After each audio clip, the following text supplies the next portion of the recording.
Hello बच्चों, मैं श्रीमती प्रेम परिहार, सहायक आचार्य, राजकीय बांगड़ महाविद्यालय डीडवाना। और आज हम बीकॉम सेकंड के पेपर फर्स्ट के आगे का टॉपिक पढ़ेंगे, जो है वित्तीय विश्लेषण की तकनीकें। इन तकनीकों के अंदर हम लाभ हानि खाता और चिट्ठा के बारे में जानकारी ले चुके हैं। आज उससे आगे का टॉपिक पढ़ेंगे, जिसमें है प्रवृत्ति विश्लेषण। तुलनात्मक विवरणों में से किसी संस्था के 2 वर्षों के वित्तीय विवरणों की मदों में हुए परिवर्तनों का अध्ययन किया जाता है। ऐसे विवरणों में संस्था का रुख उन्नति की ओर होता है अथवा अवनति की ओर होता है, इसकी हमें जानकारी नहीं मिलती। यह रुख जानने के लिए अनेक वर्षों के आंकड़ों का विश्लेषण किया जाना आवश्यक है। इसके लिए वित्तीय विवरण की प्रत्येक मद का आधार वर्ष उसी मद के प्रतिशत संबंध की गणना की जाती है। आधार वर्ष तुलना में निहित सबसे पहला वर्ष या बीच का कोई वर्ष हो सकता है। एक निश्चित तिथि या अध्ययन की प्रारंभिक तिथि की तुलना में क्रमिक वर्षों में वित्तीय विवरणों की मदों में परिवर्तन की दिशा का आधार व्यवसाय की वित्तीय स्थिति का अध्ययन करने की जो विधि है, वही प्रवृत्ति विश्लेषण विधि कहलाती है। यहाँ हमें ध्यान रखना है, आधार वर्ष सामान्य होना चाहिए। प्रवृत्ति विश्लेषण 3 प्रकार की गणना के हिसाब से हम निकाल सकते हैं, जिसमें है पहली जो हम गणना करेंगे वो है प्रवृत्ति प्रतिशत। इस विधि में सर्वप्रथम कई वर्षों के वित्तीय विवरणों की सूचनाओं का सारणीकरण कर लेते हैं। उसके बाद किसी एक अवधि या वर्ष को आधार मानकर अन्य वर्षों की प्रतिशत वृद्धि या कमी ज्ञात कर ली जाती है। यह प्रतिशत ही प्रवृत्ति प्रतिशत कहलाता है। इसके आधार से आधार वर्ष की तुलना में अन्य वर्षों में होने वाले परिवर्तनों की दरों का ज्ञान प्राप्त कर लिया जाता है। प्रवृत्ति अनुपात। प्रवृत्ति प्रतिशत भी तुलना हेतु उपयुक्त नहीं माने जाते, क्योंकि इसमें प्लस माइनस के चिन्हों का ध्यान किया जाता है। इसलिए प्रवृत्ति अनुपातों का प्रयोग अधिक उचित होता है। इनमें किसी एक वर्ष को आधार मानकर उसकी प्रत्येक मद की राशि को 100 मान लिया जाता है तथा अन्य वर्षों की राशियों को उसी अनुपात में परिवर्तित कर लिया जाता है। दूसरे शब्दों में, चालू वर्ष की राशि में आधार वर्ष की राशि का भाग देकर 100 से अगर गुणा कर दिया जाता है तो हमारा प्रवृत्ति अनुपात ज्ञात हो जाता है। इस प्रकार विभिन्न वर्षों की विभिन्न मदों में किसी एक वर्ष की मद को आधार मानकर अन्य वर्षों की उसी मद की राशि का अनुपात प्रवृत्ति अनुपात कहलाता है। तीसरा है हमारा बिंदु रेखीय या चित्र में प्रदर्शन। प्रवृत्ति अनुपातों को चित्रों या रेखा चित्रों पर भी दिखलाया जा सकता है। साथ ही यह 2 संबंधित मदों की प्रवृत्तियों को तुलनात्मक रूप से प्रदर्शित कर सकता है। इस प्रकार के प्रदर्शन से व्यावसायिक गतिविधियों की प्रगति अधिक स्पष्ट और शीघ्रतापूर्वक देखी एवं समझी जा सकती है। यही कारण है कि आजकल बिक्री, स्कंध, पूंजी आदि में हुए परिवर्तनों को दर्शाने के लिए चित्रों एवं रेखा चित्रों का प्रयोग किया जाता है। हम देखते हैं कि जैसे बड़ी बड़ी संस्थाएं हैं, वो अपना ग्राफिकल प्रदर्शन बताती हैं और उनके माध्यम से बताती है, बार्स के माध्यम से और रेखा चित्रों के माध्यम से बताती है कि गत वर्ष कितनी बिक्री हुई थी हमारी, इस वर्ष कितनी हुई है, गत वर्ष के लाभ कितने थे, इस वर्ष के लाभ कितने। उससे क्या इंसान जो है वो जल्दी समझ में आ जाता है। इसलिए इस विधि का प्रयोग किया जाता है, जो बिंदु रेखीय या चित्र में प्रदर्शन विधि कहलाती है। प्रवृत्ति विश्लेषण की उपयोगिता। संक्षिप्त प्रस्तुतिकरण। इस विधि में समस्या को संक्षिप्त रूप में प्रस्तुत किया जाता है, क्योंकि बड़ी संख्याओं को प्रतिशत या अनुपातों में परिवर्तन कर दिया जाता है, जो कि तुलनात्मक रूप से समझने में अधिक सहायक होते हैं, अधिक उपयोगी होते हैं। परिवर्तनों की दिशा का ज्ञान। इस विधि से परिवर्तनों की दिशा सरलता से जानी जा सकती है। यदि इन्हें रेखा चित्र अथवा दंड चित्रों द्वारा प्रदर्शित किया जाए, बार के द्वारा प्रदर्शित किया जाए, तो और भी अधिक स्पष्ट जानकारी मिल जाती है। सरल विधि। यह विधि एक सरल विधि है। इसमें गणना कार्य सरल होता है तथा अधिक प्रशिक्षित कर्मचारियों की आवश्यकता नहीं होती। एक कम योग्य व्यक्ति भी इस विधि के माध्यम से समंकों का विश्लेषण कर सकता है। त्रुटियों की संभावना नहीं। इस विधि में त्रुटियों की संभावना कम हो जाती है क्योंकि आंकड़ों के प्रतिशत परिवर्तनों से ज्ञात परिणामों की उनके निरपेक्ष परिवर्तनों से जांच की जाती है, जिससे त्रुटियों की संभावनाएं नगण्य रहती है। प्रवृत्ति विश्लेषण की सीमाएं। सीमित महत्व। किसी एक अकेले मद की प्रवृत्ति स्वयं में सीमित संबंध रखती है जब तक कि उसकी सापेक्षिक तुलना किसी अन्य मद की प्रवृत्ति से न किया जाए। यदि हम कहें कि स्कंद में बढ़ती हुई प्रवृत्ति का अपने आप में कोई मूल्य नहीं है जब तक कि इसकी तुलना बिक्री में गिरती हुई प्रवृत्ति से न किया जाए, यानी कि कीमत बढ़ने से अगर मांग कोई प्रभावित होती है तो दोनों में संबंध है, दोनों का विश्लेषण अगर साथ होता है तो उसका महत्व है। अकेले कीमत वृद्धि का अगर हम विश्लेषण करते हैं तो उसका कोई महत्व नहीं रह जाता है। तर्कहीन एवं असंगत निष्कर्ष। वित्तीय विवरणों के मूल समंकों को ध्यान में रखे बिना केवल प्रवृत्ति प्रतिशतों या अनुपातों के आधार पर ही निकाले गए निष्कर्ष असंगत और तर्कहीन हो सकते हैं। इनकी सत्यता की जांच के लिए मूल समंकों के परिवर्तन की जांच अवश्य होनी चाहिए। आधार वर्ष का सामान्य न होना।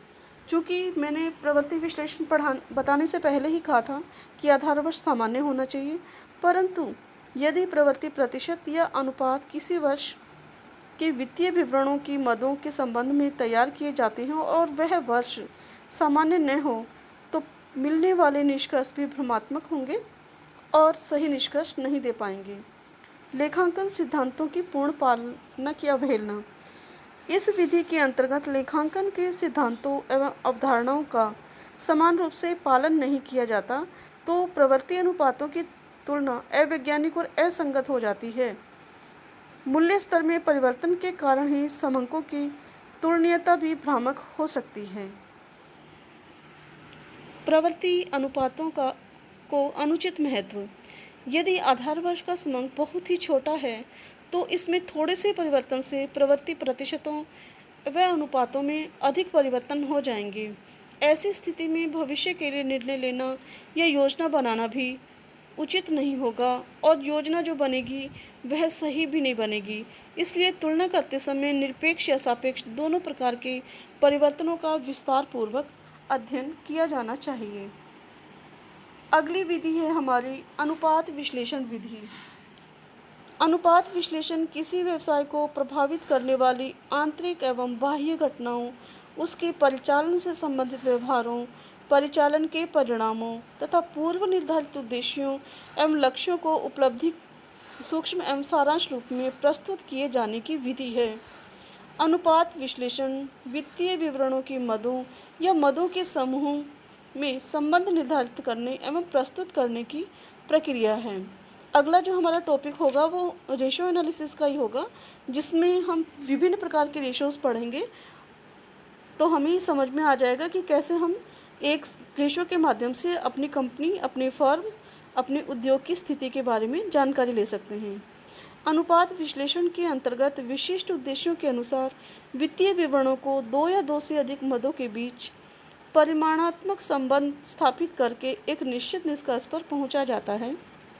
अनुपातों के आधार पर संस्था के संबंध रखने वाले बाहरी और आंतरिक पक्षकारों को पूरी जानकारी मिल जाती है। संस्था की मजबूती एवं कमजोर कड़ी की भी जानकारी मिलती है। इसलिए अनुपात विश्लेषण का प्रयोग प्रबंध सहित सभी पक्षकारों के लिए बहुत ही आवश्यक है और मूल्यांकन करने में सरल होता है। इसके साथ ही संस्था की तरलता स्थिति, दीर्घकालीन शोधन क्षमता, परिचालन कुशलता अथवा लाभदायकता आदि का भी मूल्यांकन अनुपात विश्लेषण से बहुत आसानी से किया जा सकता है। कोष प्रवाह विवरण। वित्तीय विवरणों में चिट्ठा एक निश्चित तिथि पर व्यवसाय की पूंजी, दायित्वों एवं संपत्तियों का चित्र स्पष्ट करता है। लाभ हानि खाता एक निश्चित अवधि में हुए परिचालन परिणामों, लाभ अथवा हानि की ओर बताता है। ये दोनों ही वित्तीय विवरण दो तिथियों के बीच कोषों के आवागमन पर कोई ध्यान नहीं देते, संपत्तियों और दायित्वों की मदों में परिवर्तन को स्पष्ट नहीं करते। अतः कोष के विभिन्न स्रोत और उनके विभिन्न उपयोग अथवा धन के आवागमन के साधनों की जानकारी देने के लिए कोष प्रवाह विवरण तैयार किया जाता है। कोष प्रवाह विश्लेषण किसी व्यावसायिक संस्था के वित्तीय संचालन का एक संक्षिप्त प्रतिवेदन है, जिसमें यह स्पष्ट किया जाता है कि व्यवसायिक क्रियाओं की वित्त व्यवस्था किस प्रकार की गई है तथा वित्तीय साधनों का किस प्रकार प्रयोग किया गया है। कोष प्रवाह विश्लेषण दो तिथियों के बीच किसी व्यावसायिक संस्था की वित्तीय स्थिति में होने वाले परिवर्तनों को प्रदर्शित करने की एक तकनीकी विधि है। अगला है हमारा रोकड़ प्रवाह विवरण। किसी भी व्यवसाय में यह जानना आवश्यक होता है कि किन किन साधनों से रोकड़ प्राप्त हुई है तथा किन किन मदों पर व्यय की गई है, और इस जानकारी के लिए कोष प्रवाह विवरण से पर्याप्त जानकारी नहीं मिल पाती है, क्योंकि कोष प्रवाह विवरण में रोकड़ के साथ साथ ऐसे अन्य व्यवहार भी शामिल किए जाते हैं जिनका संबंध रोकड़ से नहीं होता है। इसलिए लेखांकन अवधि में रोकड़ के आवागमन की जानकारी प्राप्त करने के लिए पृथक से रोकड़ प्रवाह विवरण बनाया जाता है। इस प्रकार रोकड़ प्रवाह विवरण एक विशिष्ट अवधि में उपक्रम की रोकड़ एवं रोकड़ तुल्यों के अंतर्वाहों और बहिर्वाहों का विवरण है, यानी रोकड़ के स्रोत और रोकड़ के उपयोगों का विवरण जो है वह रोकड़ प्रवाह विश्लेषण के अंतर्गत दिखाया जाता है। इस विवरण में किन्हीं दो अवधियों के बीच व्यवसाय में रोकड़ शेष में हुए परिवर्तनों के कारणों की व्याख्या की जाती है। अगला है सम विच्छेद बिंदु। सम विच्छेद बिंदु लाभ की राशि, उत्पादन या विक्रय की मात्रा, प्रति इकाई विक्रय मूल्य तथा वस्तु की लागत जिसमें स्थिर एवं परिवर्तनशील लागत दोनों शामिल होती हैं आदि कारकों पर निर्भर करती है। अर्थात वस्तु की उत्पादन मात्रा, लागत, लाभ, विक्रय के मूल्य में घनिष्ठ संबंध होता है। जैसे उत्पादन मात्रा पर लागत निर्भर करती है, वैसे ही उत्पादन मात्रा अन्य बातों के साथ साथ वस्तु के विक्रय मूल्य तथा उसकी मांग पर निर्भर करता है, जबकि लाभ वस्तु के विक्रय मूल्य और लाभ पर निर्भर करते हैं। अतः उत्पादन के जिस स्तर पर कुल लाभ, कुल लागत, कुल विक्रय राशि यानी कि कुल लाभ और कुल विक्रय राशि बराबर अगर आ जाती हैं, तो उस स्तर पर इन कारकों का विश्लेषण करके इनमें आपस में जो संबंध स्थापित करने की तकनीक है वह सम विच्छेद विश्लेषण कहलाती है।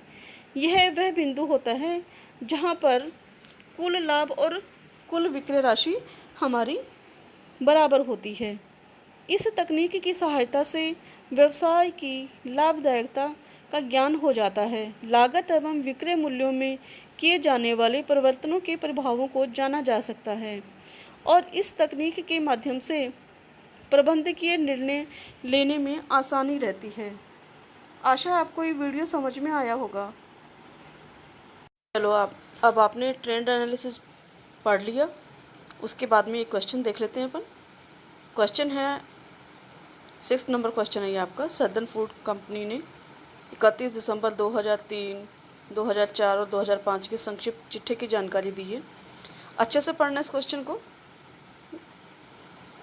और शेयर कैपिटल दिया है इन्होंने 2003 में 5 लाख, 2004 में 5 लाख, 2005 में 5 लाख। रिजर्व एंड कैपिटल्स दिए गए हैं 2003 में 2 लाख, 2004 में 2,05,000, 2005 में 2,15,000। डिबेंचर्स दिए गए हैं 2003 में 32,000, 2004 में 31,000, 2005 में 30,000। करंट लाइबिलिटीज़ एंड प्रोविजंस दिए गए हैं 27,01,000 2003 में, 2004 में है 28,08,000 और 2005 में है 29,14,000। ऐसे इनकी एसेट्स दी गई हैं तीनों साल की। फिक्स्ड एसेट्स इसमें दी गई है हमारी 2003 में 3,32,000, 2004 के अंदर 3,53,000 और 2005 के अंदर 3,12,000। इन्वेस्टमेंट्स दिए गए हैं 2003 में 82,000, 2004 में 1,03,000 और 2005 में 1,77,000। करंट एसेट्स दी गई हैं 2003 के अंदर 30,19,000 की, 2004 में 30,88,000 की और 2005 में 31,70,000 की। तो इसके अंदर हमें क्या निकालना है? प्रवृत्ति अनुपातों की गणना करनी है। Calculate the trend ratio. Trend ratio कैसे निकालते हैं हम? आपने पूरा पढ़ा है, उसके अंदर जाना है अच्छे से कि ट्रेंड रेशो निकालने के लिए हमें क्या करना होता है। एक आधार वर्ष होता है हमारा, और उस आधार वर्ष को सामान्यतः प्रारंभ वाले वर्ष जो है उसे ही हम आधार वर्ष के रूप में मानते हैं, और उसके बाद में पिछले जो वर्ष का कम ज़्यादा जो होता है उसको हम आधार वर्ष से भाग देते जाते हैं, और जो कम ज़्यादा हमारी रेशो आती है वो आगे लिखते जाते हैं। जैसे ये हमारा क्वेश्चन है, ये बता रहा है, ये हमसे मांग कर रहा है कि आप ट्रेंड रेशो निकालो दिए गए आंकड़ों से। तो कैसे निकालेंगे हम? टेबल बनाते हैं इसकी एक, और टेबल बना के ट्रेंड रेशो निकालते हैं हम। ईयर डाल लेते हैं, उसके अंदर कैपिटल्स जो है हमारी उसमें तो कहीं कोई चेंज नहीं है, इसलिए हम बाकी के देख लेते हैं उसके अंदर। तो पहला है हमारा रिजर्व एंड सरप्लस। इसके अंदर 2003 के अंदर हमने देखा 2 लाख रुपए है, आधार वर्ष माना है उसे हमने, तो 100 जो है हमारी रेशो है इसकी 100 है। और दूसरे के अंदर हम देखेंगे 2,05,000 जो है हमारे, उसको 2 लाख से हम भाग देते हैं तो आता है 102। और ऐसे ही 2,15,000 को अगर हम 2 लाख से भाग देंगे तो 107, क्योंकि रेशो जो है वो लास्ट में 100 से गुणा होता है, यानी 2,15,000 बटे 2 लाख गुणा 100, तो ये हमारा ट्रेड रेशो आ जाएगा। ऐसे ही हम डिबेंचर्स के अंदर करेंगे। 2003 के ईयर को हम 100 मानते हैं, आधार वर्ष मानते हैं उसको, और उसके बाद की हम देखते हैं। तो क्या कैसे करेंगे हम इसे? 31,000 बटे 32,000 गुणा 100, 97 आएगा। और ऐसे ही 30,000 बटे 32,000 इंटू 100, 93 आएगा। और ऐसे ही हम हमारे करंट लाइबिलिटीज़ एंड प्रोविजंस के अंदर देख लेते हैं। 2003 के अंदर हमारा जो है 27,01,000 जो है हमारा आधार वर्ष है, और अगला जो हमारा है 2004 के अंदर 28,08,000 को हम भाग देंगे। आधार वर्ष कौन सा है हमारा? 27,01,000 गुणा 100, तो 104 आएगा। और ऐसे ही 2005 का निकाल लेंगे हम, 29,14,000 बटा 27,01,000 गुणा 100, 108। ये हमारी ट्रेंड आ रही है, आधार वर्ष के साथ में ट्रेंड आ रही है हमारी। जैसे अमाउंट्स हमारी आगे की दी गई हैं, वो फिक्स्ड एसेट्स की दी गई हैं 2003 के अंदर दी गई हैं, जो उनको हम आधार वर्ष मानते हैं, और उसके बाद की निकालेंगे हम। तो 2004 के अंदर 3,53,000 बटा 3,32,000 गुणा 100, तो 106 आएगा। 2005 में 3,12,000 बटा 3,32,000 गुणा 100, 94 हमारा ट्रेंड रेशो आ गया। ऐसे ही इन्वेस्टमेंट का निकाल लेंगे हम। 2003 के अंदर हमारा इन्वेस्टमेंट है 82,000, तो उसे हम आधार वर्ष मानेंगे और वो 100 रहेगा। और 2004 का निकालेंगे तो एक इसके अंदर हम कैसे लिखेंगे? 2004 के अंदर 1,03,000 बटे 82,000 गुणा 100, 126। और 2005 के अंदर 1,77,000 बटे 82,000 गुणा 100, 216, यानी जस्ट डबल हो रहा है हमारा। करंट एसेट्स के अंदर हम निकालेंगे 2003, समझ रहे हैं आप, किसको हम आधार वर्ष मानेंगे। और 2004 के अंदर 30,88,000 बटे 30,19,000 गुणा 100, 102, जो हमारी रेशो आएगी वो 102 आएगी। और 2005 के अंदर 31,70,000 बटे 30,19,000 गुणा 100, 105, ये हमारी ट्रेंड रेशो आएगी। ऐसे ही हम जो भी हमें क्वेश्चन दिए गए होंगे उनकी हम ट्रेंड रेशो निकाल सकते हैं और बड़ी आसानी से बता सकते हैं। जैसा कि इस आंसर में हमें पता चला, क्या पता चला हमें कि हमारी जो कैपिटल्स हैं वो स्थिर रही हैं, लेकिन जो हमारे इसके अंदर रिजर्व एंड सरप्लस हैं, समय समय पर 1 साल के बाद बढ़ते हुए जा रहे हैं, और उधर दूसरी तरफ से हमारे डेटर्स जो हैं, डिबेंचर्स जिसे हम दिए गए हैं जो इसमें, वो कम होते जा रहे हैं। यानी कि जैसे जैसे संस्था प्रगति कर रही है वह अपनी शेयर कैपिटल के ऊपर काम कर रही है। और करंट लाइबिलिटीज़ और प्रोविजंस के अंदर भी हम देख रहे हैं कि जैसे जैसे हम काम कर रहे हैं वैसे वैसे ये बढ़ते जा रहे हैं, ईयर बाय ईयर बढ़ते जा रहे हैं। और ऐसे ही हम फिक्स्ड एसेट्स के अंदर देख रहे हैं कि वो इसके अंदर जो गति है हमारी एक समान नहीं रही है। 2004 के अंदर 106 आए तो 2005 में 94 भी हुए हैं, यानी गति समान नहीं रही है। लेकिन जब हम इन्वेस्टमेंट्स की बात करें तो हमारी इन्वेस्टमेंट जो है वो बढ़ती हुई गति से हैं, और करंट एसेट्स जो है हमारी वो भी बढ़ती हुई गति से है। तो यहाँ अगर प्रबंधक को जो भी निर्णय लेने होंगे अपने फिक्स्ड एसेट्स के बारे में, इन्वेस्टमेंट के बारे में, और करंट लाइबिलिटीज़ या करंट एसेट्स के बारे में, या अपनी सरप्लसेस के बारे में, तो वो इस ट्रेंड को देख करके आसानी से ले सकती हैं। क्योंकि हम जानते हैं कि बाज़ार के अंदर वही प्रबंधक या वही संस्था अच्छे से टिक सकती है जो कि अपने ट्रेंड को देखते हुए अपनी स्थिति को मजबूत कर ले। क्योंकि यदि तकनीकी में कोई परिवर्तन होता है तो उसके अनुसार हमें परिवर्तन लाना चाहिए, और अगर हम नहीं लाते हैं तो मार्केट से आउट हो जाते हैं। तो इसीलिए ट्रेंड रेशो जो है वो निकाले जाते हैं, ट्रेंड एनालिसिस इसी वजह से किए जाते हैं। अब ये हमारा टॉपिक आज कंप्लीट हो गया है।